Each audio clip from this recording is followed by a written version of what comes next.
Hi, this is Roger. Thanks for dropping by. This video, which I hope doesn't go on too long, has got the but word in it. You know, when somebody says, how do you grow your orchids? First of all, that's only half a question, because the other half of the question is, where do you grow your orchids? You can't really do one without the other, can you? It makes a hell of a difference where you grow your orchids. You know, from outside in the shade, to outside getting some sun, to outside getting quite a lot of sun, to outside sheltered, not getting rained on, to outside getting totally soaked when it rains. And then you've got greenhouses that get full light every day. You've got places like mine that get full light every day, but get their best light later in the day, from late morning onwards. There's so many variables. There's even a difference between that windowsill and the next one along. Yeah? So those variables come into the where do you grow your orchids, and the where has a major effect. So there's the how and the where, and they go together. Now this is where I grow my orchids, and it's quite a controlled environment. Yeah? I control temperature, I stop it getting too cold in the winter, and I do my best to stop it getting too hot, you know, when the sun's on the glass, and I do that by sucking out the hot air and blowing in some cold air from outside. That also brings in some fresh air, which is good stuff. It's not quite the same as outside, but it's the next best thing. At least it's fresh air, it's important. Yeah, I've got air circulation, I've got maintenance of humidity by actually having foggers, so if the humidity drops down, the foggers come on. So it's quite a controlled environment. And it has boundaries. It has minimum temperatures and hopefully maximum temperatures within a couple of degrees C anyway. It doesn't get too hot in here. Very rarely goes above 28, 29, only when we're having a heat wave, and the nice fresh air I suck in from outside is that temperature anyway, so it has no cooling effect. That's rare. Yeah, this is the UK after all. Yeah. Okay, so where I grow my orchids is important. What else have we got then? So you have a look around and you think it's all the same. No, it's not. It's far from the same. If you look now, the sun's just come round. You can see filtered light on some of the leaves along that back edge. Yeah? So at this point in time, that's quite bright light. It's actually filtered sun through a single layer of shade netting. But it won't last long because the sun's going to move round to there. Yeah? And when the sun gets round there this time of year, it's quite strong. So there's 2 layers of shade netting there, because that would just be too much. So next thing you start thinking about, how do you grow your orchids? I'd have to say, well, which ones do you mean?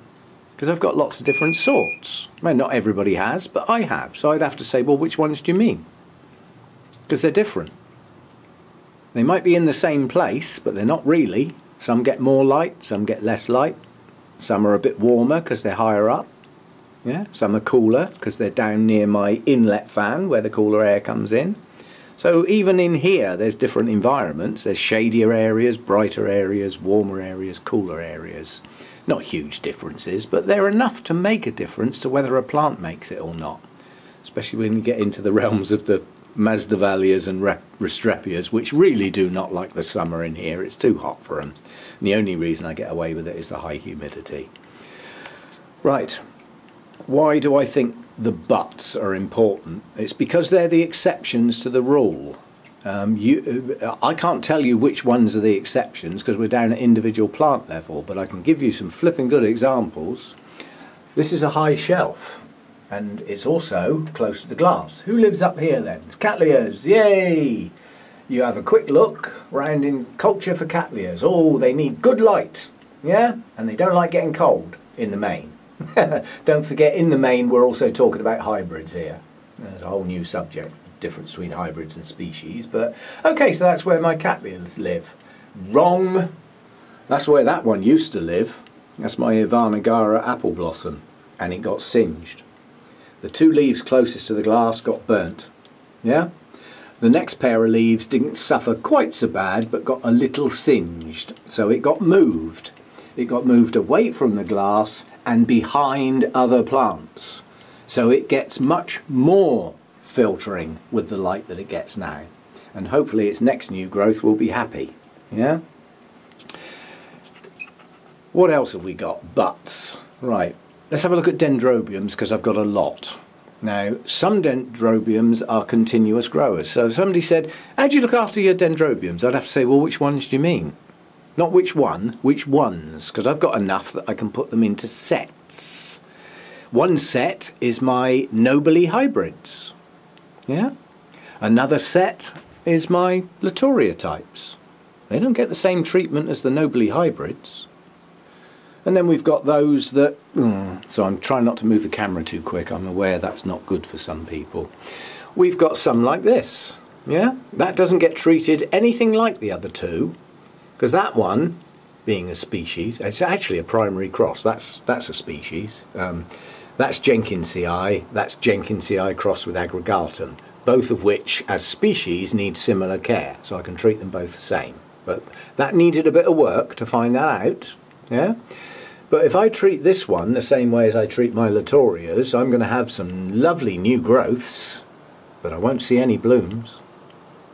Because where that comes from, it has a winter. Where the Latorias come from, not so much. So they're different. So that's a but. Or I could say that's the norm, and that's the but. But either way, there are buts in the dendrobiums. Yeah? You've got these type. Yeah? Now, when times are hard, dendrobiums and some other types of orchids deal with the hardships, and some of them deal with it by dumping their leaves. So when they get a nice lot of rain and appropriate nutrients, they'll do something like that. I'd like it to be doing that in more places than just one, but I'll put up with one. It's a new plant. I only got it this spring. So when they can, they'll push on really strong new canes. Yeah? But then the hard times will come and the plant can no longer support that amount of lush green growth. So it'll dump its leaves and it'll have a rest. What do deciduous trees do? Come the autumn, times get hard, temperature drops down, days get shorter, whatever. For whatever reason, they dump their leaves, they reabsorb the nutrients they can, and they dump their leaves because they can no longer support them. And some orchids do that, not just dendrobiums, but orchids do that as well because of where they come from. Yeah? How could I spoil that for the orchid? Quite honestly, I could mess this orchid's whole psyche up by not giving it any hard times. And therein lies a clue. Yeah? You've got a younger dendrobium. You could sacrifice the blooms in late winter, early spring, and not allow it to shut down in the winter. Allow it to carry on growing. Keep it warmer. Keep it hydrated. Because if you don't chill them down, they'll carry on growing. They won't exhaust themselves as long as you're providing the nutrients and the hydration. They'll keep growing. So you will sacrifice blooms, highly likely, but you'll get a much bigger, stronger plant ready for the next time. So you can play. You can play games with them and mess them up for your own benefit. Yeah, so orchids respond to hard times in different ways. And depending on how they do that and if they need to, they become a butt. Oncidium intergenerics and, hybrids in the Oncidium range. Let's just turn the fogger off. They grow for most of the year. The only reason mine slow down a bit is because the day lengths get so short in the winter and the temperatures will be a bit lower, so they won't be as vigorous during that time of year, but they don't stop. They don't shut down, so they still need a little bit of feed and they still need some water, just not as much and not as often. So they can be treated roughly the same. And they like the environment here. The temperature range suits them. I can get them in light levels that suit them. And they do okay. There's always a but. That's what this is about. Nellie Isla is an Oncidium type hybrid or intergeneric, whatever you want to call it, but it's a but. And why is it a but? You keep that one warm and it will not be happy. Something in the makeup of that plant says, keep me cool, or I'm not going to play ball. So where does mine live? Mine lives down here. Now at the moment that's not getting as much light as it could do with, but at the moment It's recovering from a repot and trying to regenerate a root system with these two new growths. But it lives down here to get that cool air that comes in from the inlet fan. What else lives down here? My Odontoglossum types, including my species Odontoglossum. That lives down here. My Miltoniopsis live down here. They like to stay cool. Yeah? Now, okay, Miltoniopsis is a different ball game. But this one needs to stay cool because it's got so much Odontoglossum in it. So that lives down here. That's also recovering from a repot. So, always a but. Know your but. Here's a but for a totally different reason. That's an Odontoglossum species. I think it's now been renamed, but you know, I don't play the renaming game very often. That's the dirty Odontoglossum because the older pseudobulbs go black. Well, it's a good job I know that, isn't it? Well, that would have been soaked with all sorts of baddies to try and deal with what looks like a problem when it's not. So it's a but. It's a but for a totally different reason. Rather than the environment I need to keep it in, it's a but because of what it looks like. Let's go back to the other but. Over here. That's what this plant looks like. The pseudobulbs initially grow nice and big and fat, and then in a relatively short space of time they look like this. Well, if you didn't know that's what they're supposed to look like, what would you think? You'd think, oh Christ, that's not hydrated enough. I'll give it more. Yeah, well, in the summer it will take it, because in the summer where this thing lives it gets rained on a hell of a lot and is often just soaking wet permanently. Hardly ever dries out. So you wouldn't do it probably any harm, but it wouldn't make any difference. These aren't going to plump up. You do what you like, they won't do it. That's what they're meant to be like. So it's a but. It's different. It looks different. And by knowing that, I know that it's actually okay. It's chucking out new growths like they're going out of fashion, as is this one. And that's what it's supposed to look like. Here's another but, another dendrobium. This is Lodigesiae, and this one grows differently. It looks different. But what's different about this one? Its growth habit. Yeah? Now, this one in its natural environment hugs the branch or the moss where it's growing. It likes to stay flat. And all along the leaf joints it starts to root and push out new little plantlets, or kikis. Well, under normal circumstances, if you've got a plant that chucks out kikis all over the place, you'd think, oh God, I'm doing something wrong. It's too warm, it's too wet. No, that's what that one's supposed to do. So it's a but. That one's not. That one does exactly what it's expected to do. And there are some like that. So think of your exceptions, you know, have you got a plant that needs to be treated differently? And how do you find that out? Well, I'm sorry, you're going to have to do a bit of work. You're going to go and find these things out, or ask somebody that's got it, that knows, that's had it a while, things like that. Right, I'm going to tag that on the end, because I've got curious people. I filmed that as a classic example of trying to work out what's wrong with my plant without some backup, without some history. Yeah, and I tried to give you clues. Now, we can generally accept that in this grow room, with very few exceptions, there's an exception up the back there, they're called Paphiopedilums. You can ask me, but I'm not doing that now. They are an exception. But these, most of the other plants around here, we can accept they've all had a calcium deficiency this year. Yeah? My fault. I didn't know. Now I do.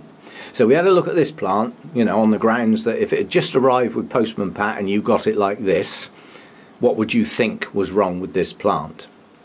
And I chose this one deliberately because there is no one answer, there are many, or several. Not that many, I don't grow them that blinking bad. But anyway, the most important thing, quite honestly, was this bit. And I did give you a clue. This plant is chucking out top growth like it's going out of fashion. Now, what should happen to a plant that's pushing out a massive amount of top growth? It needs to balance itself by pushing out a lot of growth at the base as well. Not many exceptions to that. The bigger a plant gets, the bigger the root system it needs. What can't this plant do? It can't expand its root system. It's all squashed up. And because of its growth rate, there's probably very little room for new roots in that pot. So what is it short of? The simple answer is everything. It's not getting enough of anything to support that amount of growth. So it's not doing as well as it could be. That's an obvious solution to that bit. We'll accept the fact that it's got a calcium deficiency. That's because I didn't know any better. And we can see the signs. So anybody who said that sort of thing, fair enough. But what else happens, yeah? When a plant's chucking out a load of new growths, and it's a plant that has pseudobulbs, storage places for where it keeps stuff in reserve, if it's chucking out a load of new growth and it can't get enough of what it needs from underneath the plant, the root system, where's it going to take it from? It's going to take it from the storage organs. That's what they're there for. So it's going to start taking what it needs from the older part of the plant. Yeah? So that would have been a valid answer. But to give that answer, you'd have to have known that this is an incredibly vigorous grower. It's a species. Go on, hold your hands up. It's Maxillaria antenniflora. Now hold your hands up if you've got this one. I don't see a sea of hands. Yeah? So I've got this one. I haven't had it a huge amount of time. It's coming up to a year now. But in that amount of time, with this plant, I've realised that it grows fast. Puts on a hell of a lot of growth in the growing season. This even grew in the winter. It's a vigorous grower. Consequently, it needs a bigger root run. It needs to be able to expand, or I need to break it up into smaller bits. But, you know, those are choices to be made sometime down the line. So that was really why I picked on that one, because there is no one problem. There are several. Pot's far too small for the rate of growth. It hasn't got a good enough root system to support the size it's grown to. And it's still growing, despite its deficiencies. Calcium deficiency, yeah, across the board in the main, in here, that's being dealt with, yeah. And as a consequence of that vigorous new growth, it's sucking the life out of the older parts of the plant. So really there were 3 reasons, yeah. All being dealt with, or about to be dealt with. So that really was the answers that you could have come to. Any one of those 3, if you got all 3, brilliant. Yeah, it could be some other problems lurking that I don't know about, but those are the ones I know of, and the solution is easy, let's put it that way. It needs a better root run, needs room to expand, or it needs splitting up and starting again with room to expand. Yeah, those are the choices under the plant. As far as in the plant and the top growth is concerned, it needs more nutrients, more hydration to stop it depleting the old part of the plant. That's the mobile part of it. And it also needs its calcium, and probably more so than some of the other plants. Hence the signs on this plant are far more obvious, because it's growing at a rapid rate. And like I said, I always like to think of calcium as the backbone of the plant. Yeah, it provides the strength, the sturdiness, yeah, the resistance to all sorts of nasties. That's what it helps do. And without it, it becomes a weaker plant. Yeah, so I can get on with that one now. So there we go. That's this video. I've got another couple in the back of my head that I may film today, but they may not get posted. It's Sunday. We're all supposed to be resting, aren't we? It's our day of rest. Fat chance for me. See you again. Thanks for visiting my channel. Hope you enjoyed this video. If you did, there are some others you could watch below. You can just click on the thumbnails. If you'd like to see more of my videos, please subscribe to my channel. You can use the link below. I post on most days, so hope to see you again soon. Thanks for stopping by.